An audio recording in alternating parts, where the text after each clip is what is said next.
현장에 이제 나가고 하는 공무원들 얘기를 들어보면 저희가 생각하기로는 이해가 안 가는데 선관위에서 그런 시뮬레이션을 안 해봤다는 겁니다.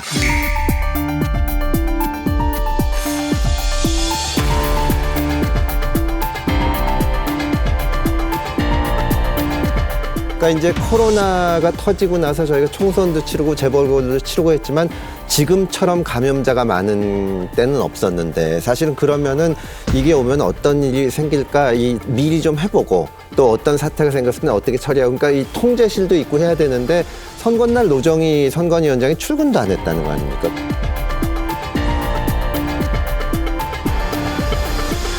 그러니까 정말 있을 수 없는 일이 생겼는데 작게는 선관위 자체 문제를 봐서 이거를 재정비를 해야 되고 둘째는 전반적으로 그 문재인 정부에서 여러 가지 기관들이 그 본질적인 기능을 잃고 망가졌어요. 그런 거 전체를 좀 새로운 정부에서 다시 봐야 될 겁니다. 너무 피해의식에 사로잡혀서 그동안 이 뭐 피해 입었다 이걸 해가지고 어떻게 점령 비슷하게 하다 보니까 저런 기본적인 실수들이 생기는 것이 아닌가 그런 생각이 듭니다. 특히 이제 사전 투표의 경우에 사실 지금 이제 말씀하신 확진자 투표의 경우에는 지역 선관위들에서 직접 투표에 위반되기 때문에 대리 투표는 안 된다라고 하는 문제 제기를 했다고 해요.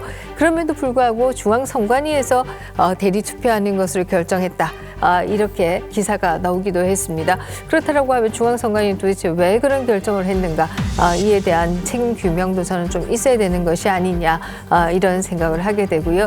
지난 총선에서도 뭐 봉인지가 봉인이 안 된다에서부터 시작해서 참 많은 문제 제기가 있었는데요. 이번에 하나도 개선 안 되고 그대로 나타났었어요.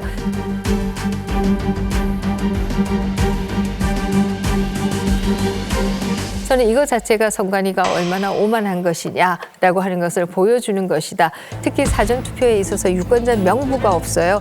그래서 자신은 분명히 투표 안 했다고 주장하는데 이미 선관위에서는 투표했으니까 못 준다. 이거 자체가 저는 어떤 것을 보여주느냐라고 하면 유권자 중심의 선거 관리가 아니라 선관위 중심의 선거 관리다라는 생각을 하게 되고요. 전반적인 저는 제도 개선이 좀 있어야 한다 생각합니다.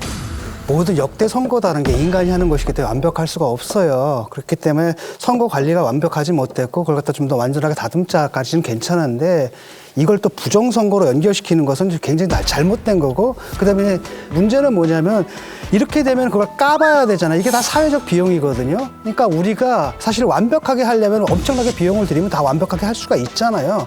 이런 걸 생각을 해야 되는 거고 중요한 것은 뭐냐 모든 선거에서 이런 문제가 제기되지 않은 적이 없거든요. 그다음에 그 사람들의 요구를 다 들어줄 수는 없다라는 겁니다. 그래서 분명하게 구별해야 될 것은 선거 관리가 인간이 하는 것이 완전할 수가 없고 언제든 작은 문제들은 있다. 그걸 해결해 나가는 방향으로 가자지 여기서 뭐 이게 뭐 부정선거고 막 이런 식으로 나가는 것은 우리 공적 시스템에 대한 불신을 낳고 그다음에 이 정말로 어떤 의심이 너무나 많은 이런 사람들의 그 사적인 의구심을 풀어주기 위해서 공적 비용을 써야 되는 이런 문제가 된다라는 거죠.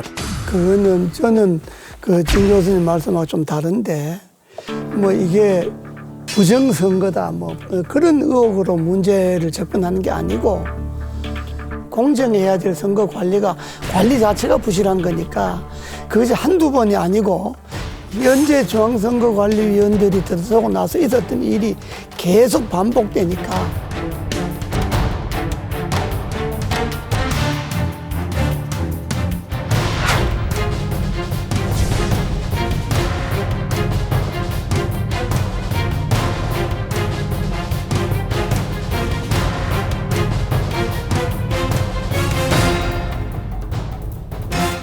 또 앞으로 6월 달에 또 선거가 있는데 지방선거가 있는데 나는 이번 기회에 이게 뭐 부정선거로 연관돼서 뭐 문제를 삼죠 이게 아니고 선거관리위원장부터 시작해서 나는 중앙선거관리위원들 스스로가 물러나는 것이 사표 내고 다음 선거를 위해서 선거관리위원회를 새로 구성하는 것이 맞다 저는 그렇게 생각해요.